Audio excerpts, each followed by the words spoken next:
Assalomu alaykum aziz muxlislar. Shov-shuv kanaliga xush kelibsiz.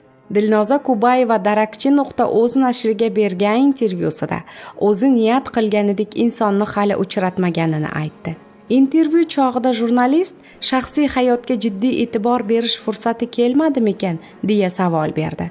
Niyat qilganimdek insonni hali uchratganimcha yo'q. Men o'zidan kechib sevadigan insonman. Kimgadir ko'ngil bersam, undan ham shuni istayman. Vaqt soati bilan bo'ladi. Orzularim ko'p, dedi aktrisa bunga javoban. O'g'lingiz otasi haqida so'raydimi degan savolga Kubayeva shunday javob berdi. Ikkimiz otasi haqida ko'p suhbatlashamiz.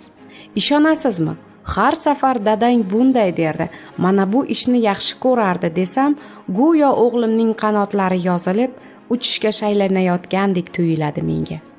Ko'zgu oldida uzoq qolib ketadigan odat paydo bo'lgandi. Otang erkak kishi o'ziga ko'p oro berish kerak emas derdi, deganimdan so'ng o'g'lim o'zgardi, deydi aktrisa Dilnoza Kubayeva.